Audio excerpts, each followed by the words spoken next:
Somos Móveis, o podcast do Sindimóveis Bento Gonçalves. A análise dos nossos especialistas para temas que impactam o setor moveleiro. Olá, bem-vindos ao Somos Móveis, podcast promovido pelo Sindicato das Indústrias do Mobiliário de Bento Gonçalves. Eu sou a Patrícia Larentes e hoje vamos falar sobre neuroarquitetura. Esse conceito vem sendo cada vez mais explorado por estudantes e profissionais do mundo da arquitetura e do design. A neuroarquitetura aplica estudos da neurociência à arquitetura, favorecendo assim uma melhor interação das pessoas com os espaços construídos. Mas afinal, será que a neuroarquitetura é uma ciência ou uma tendência?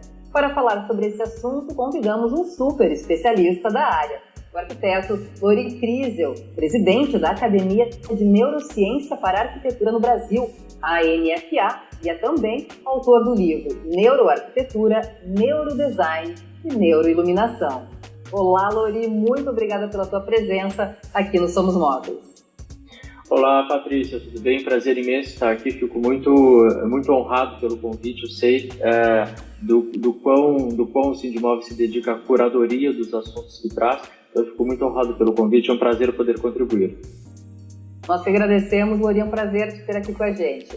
Mas antes de mais nada, acho que seria bem importante você nos dar aí uma visão geral sobre esse tema. O que é, na prática, a neuroarquitetura? Muito bem, Patrícia, como você muito bem trouxe na sua fala de introdução, nós estamos falando de neurociência aplicada à arquitetura. Em rápidas palavras, a neurociência se dedica ao estudo científico do sistema nervoso, ou seja, num linguajar mais coloquial, estamos falando dos processos e dos mecanismos de funcionamento do cérebro humano. Então, a partir do momento como que essas relações se dão, ou seja, como que o humano, nós, usuários, nos relacionamos com o mundo externo e levando em consideração que de 90% a mais da nossa existência é realizada, organizada dentro de ambientes construídos, é extremamente importante relacionarmos esse conhecimento, essa neurociência, com o papel que a arquitetura traz, que é construir esses espaços que nós ficamos tanto tempo da nossa existência condicionados a eles. Seja no ambiente de trabalho, seja no ambiente residencial, nos ambientes de lazer, nós estamos sempre conectados com espaços construídos, né? Obviamente que uma boa parcela da nossa existência também é espaço externo, mas também não deixa de ser uma configuração arquitetônica também. Então, a compreensão desses mecanismos se torna indispensável para que a gente tenha uma maior qualificação e até mesmo otimização do que os profissionais da arquitetura, do design, da iluminação podem vir a entregar como experiências a esses usuários. Certo, então nesse sentido podemos dizer que todo o ambiente impacta os seres humanos de alguma forma, seja a partir de estímulos sensoriais ou da própria memória? Com certeza, Patrícia. Vamos fazer uma relação da seguinte forma. Imaginemos, por exemplo, um ambiente que é amplamente dominado por nós, a nossa casa. Quando nós chegamos em casa e a nossa casa está organizada pelos moldes que nós temos como organização, nós temos uma sensação de chegar em casa, um comportamento emocional ao chegarmos em casa. Se nós chegarmos nessa mesma casa que nós habitamos e ela, aos nossos moldes, está desorganizada, está bagunçada, nós temos uma outra emocionalidade ao chegar em casa. Então, o ambiente onde nós estamos inseridos, ele sim é um conformador de comportamento. E vamos aqui entender que o comportamento não é apenas uma ação motora, mas também uma reação psíquica e emocional, né? Então, esses definidores, eles acabam ficando intrinsecamente coligados também à espacialidade que nós estamos inseridos. Isso faz com que, pegando como você trouxe, né, muito bem a questão da memória, faça com que nós criemos relações com esses ambientes. Por exemplo, nós temos restaurantes que preferimos frequentar em relação a outros, nós temos espaços de entretenimento, lazer que nós preferimos em relação a outros, nós temos determinados ambientes que nós damos predileção a eles em comparação com outros. Por quê? Porque essa condicionante emocional, afetiva que nós vamos desenvolver ficam coligados ao nosso sistema de memória e automaticamente nos gera muito mais prazer convivermos com aqueles ambientes do que outros. E a sensação de bem-estar é possivelmente o sentimento que mais buscamos, né, dentro de nossa casa e do ambiente de trabalho. A neuroarquitetura é fundamental nesse processo, certo? Corretíssimo, ela é imprescindível nesse processo. Quando nós passamos a organizar os espaços através da neuroarquitetura, nós começamos a configurar o que nós chamamos de lugar. Vamos entrar aqui no métier um pouquinho técnico, mas de uma forma bem simplificada. Quando nós falamos da arquitetura em si, nós estamos preocupados com a relação espacial, estamos falando do espaço, né? O chamado 3D, largura, comprimento e altura. Quando nós começamos a trazer os princípios e as diretrizes de neuroarquitetura, nós começamos a sair do métier do espaço e entramos no métier do lugar. E o que é esse lugar, Patrícia? Lugar são os espaços os quais nós damos uma valia emocional a ele. E, portanto, esses espaços se tornam memoráveis. Nós, enquanto humanos, temos uma condicionante de nos recordarmos de espacialidades desde que elas tiveram um vínculo emocional, um marcador emocional. Se nós pedíssemos para uma determinada pessoa fazer uma listagem de 100% das espacialidades que ela frequentou ao longo da vida, provavelmente ela não conseguiria fazer essa lista. Mas se nós pedirmos para que uma pessoa liste todos os espaços que ela lembre que frequentou na vida, ela conseguiria fazer essa lista. E essa lista teriam espaços que foram marcantes por algum motivo. Do contrário, não há por que eu me recordar deles. Então, a neuroarquitetura está muito designada a configurar esses ambientes memoráveis, que nós recordamos deles devido a uma marcação emocional. E a esses, né, de uma forma técnica, nós diferenciamos chamando de lugar. Lugar são os espaços que para nós ganham significado emocional.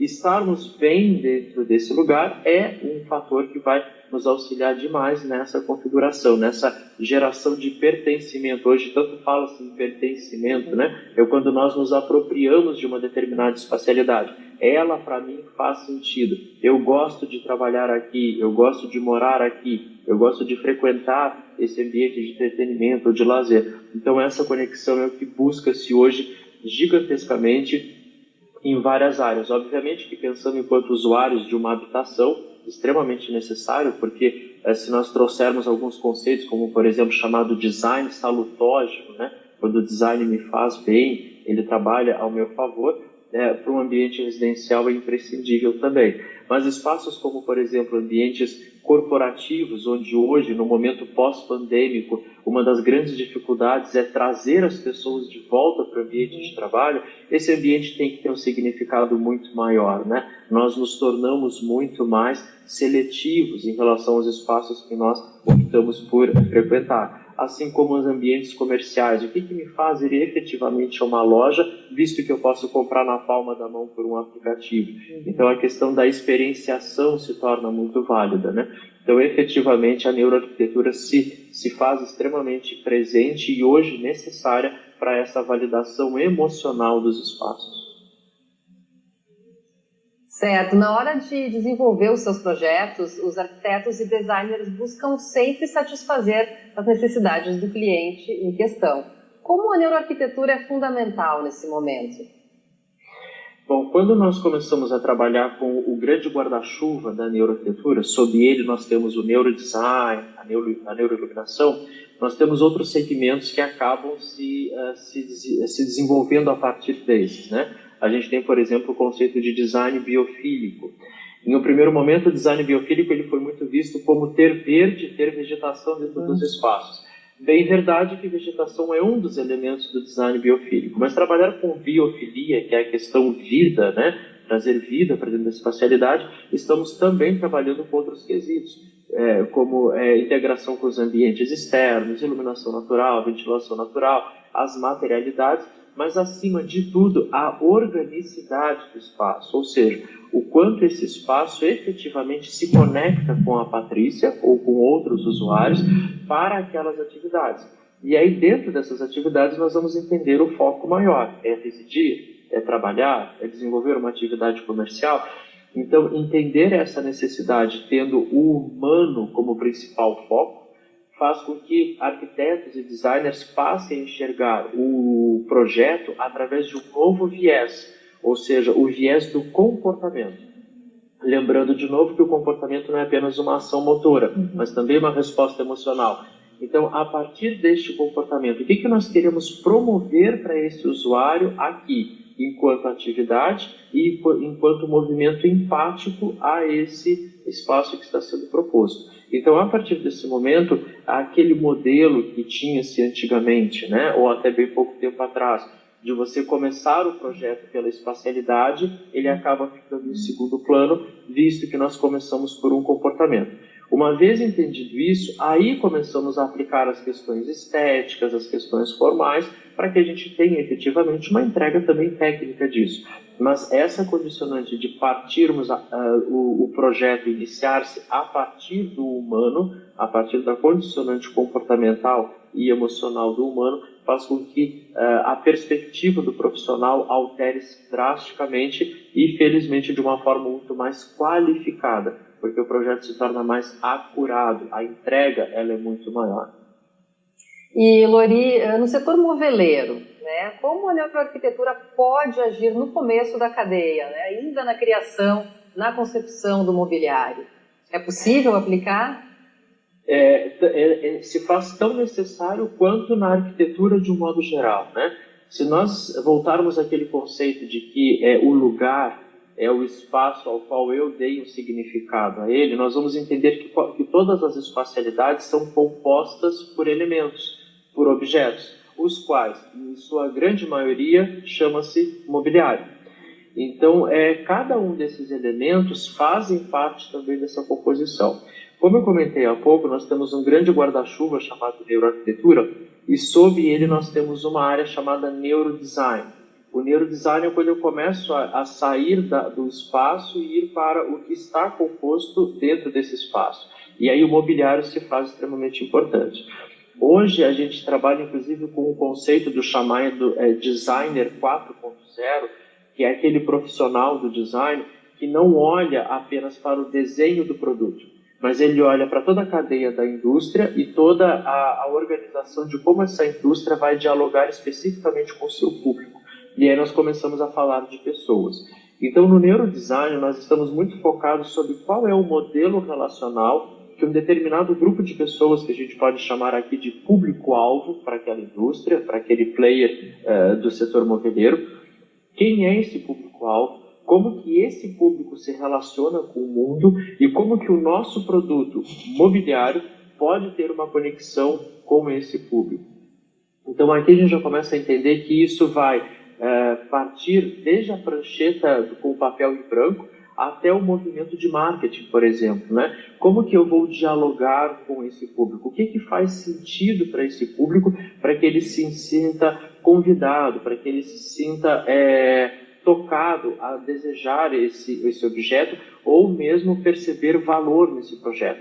Hoje nós estamos em uma fase, Patrícia, do chamado neuroconsumer, onde nós não estamos depositando valor no objeto, mas sim em tudo aquilo que vem agregado a esse objeto. Qual é a filosofia dessa empresa, qual é a postura dela social e, principalmente, vindo para o individual, o que esse móvel, o que esse mobiliário, para mim, traz como uma referência. E aí nós vamos entrar em design emocional, em design afetivo, e nós vamos entender isso. O próprio recorte de público, né, hoje não se faz mais exclusivamente por gama social. Hoje já começamos a falar de arquétipos, né, que são modelos relacionais. Começamos a falar de persona, que é quando a gente traz caracterizações para o nosso arquétipo, chegando até mesmo ao nível dos chamados clusters. Clusters é quando eu conheço a intencionalidade do meu público. Então, dentro do meu recorte maior, chamado público-alvo, dentro dele eu ainda tenho um recorte menor chamado público de interesse. Quais são os interesses das parcelas que compõem o meu público-alvo? E eu poder fazer produtos especificamente direcionados a esses públicos. Então, quando a gente entra na questão do neurodesign, nós vamos entender que, assim como na arquitetura, no design nós também vamos ter formas, volumes, traços que se conectam melhor com determinados públicos e não também com outros. Não existe o certo nem o errado, existe o que se coliga melhor com aquele público específico e, portanto, já temos uma direcionalidade muito maior. Hoje o neurodesign também ajuda a indústria especificamente a que nós possamos ter, por exemplo, uma validação de produto através do neurodesign, através de mensurações neurocientíficas. Então, hoje nós já utilizamos várias tecnologias onde nós podemos expor o protótipo de um produto, mesmo que ainda a nível digital, ou seja, a indústria já tem a economia até mesmo da própria prototipagem, né, física. Através de um protótipo digital, nós podemos colher informações de eye tracking e de face reader, por exemplo, onde nós já conseguimos consolidar quais foram as partes desse móvel que mais chamaram a atenção. Isso gerou uma emocionalidade mais positiva ou não tão positiva assim? Como que nós podemos melhorar o modelo do protótipo antes de colocá-lo no mercado? Então, isso está vinculado não apenas à experiência que nós vamos levar ao usuário final, mas também a um grande modelo de economia e assertividade que a própria indústria já consegue fazer, porque nós temos os chamados biofeedbacks, né? Eu colho um feedback que ele é fisiológico, e não apenas um questionamento, né? Você gostou ou não gostou? Você compraria ou não, né? Então essas entregas acabam sendo muito mais potencializadas e fidedignas. Certo, Lori. E assim, a gente começou, né, nesse episódio questionando se a neuroarquitetura é uma ciência ou uma tendência. Então, na tua visão, por tudo que falamos, o conceito engloba um pouco dos dois? É ciência sim? É tendência também? O que tu nos pode falar sobre isso? Vamos lá, inegavelmente ciência, né? Pelo próprio nome, né? Neurociência aplicada à arquitetura ou ao design é ciência sim, tanto que nós trabalhamos com uma linha chamada EBD, a sigla internacional EBD, que seria Design Baseado em Evidências. Então nós temos evidenciações científicas que embasam tudo o que o neurodesign se propõe. Então, inegavelmente ciência. Tendência, eu pularia até a parte da tendência, né? Porque quando a gente fala de tendência é quando nós estamos percebendo que algo tende a entrar no mercado.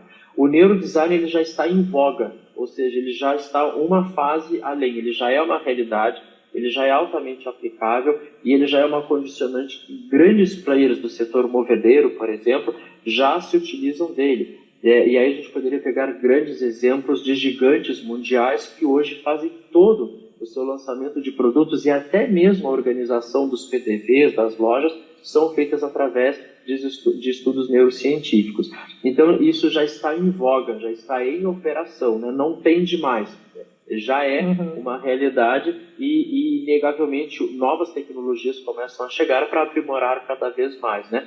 A entrega da qualificação é cada vez maior e é obviamente isso que a indústria moveleira quer, né? Entregar o maior potencial de uso, de qualificação e de valoração, não apenas financeira, mas principalmente emocional aos seus consumidores. Perfeito, Lori. O nosso episódio de hoje, infelizmente, está chegando ao fim. Te agradecemos demais pela participação. Né? Quem quiser saber mais sobre o assunto, pode acessar teus contatos nas redes, pode divulgar para a gente? Com certeza. Bom, inicialmente fico mais uma vez grato e honrado pelo convite, né? Sei da curadoria que vocês fazem sobre os assuntos, então me senti muito honrado por estar aqui, agradeço mais uma vez. E sim, através das redes sociais, principalmente no Instagram, @LoriCrisel, é um Instagram de conteúdo sobre neuroarquitetura, sobre neurodesign. Então lá todas as postagens, todos os materiais que estão nesse perfil do Instagram são todos eles educativos e instrutivos. Então lá tem todos os posts e as cópias apresentando não apenas a minha visão sobre, mas principalmente as referências científicas sobre tudo aquilo que está sendo exposto, né? Então por lá dá para acompanhar bastante e caso surjam algumas dúvidas, pode mandar mensagem pelo direct também, que sempre vai ser um prazer auxiliar a todos os ouvintes aí do podcast do Sindimóveis. Obrigada, Lori, e até uma próxima. Até a próxima. Obrigado, Patrícia.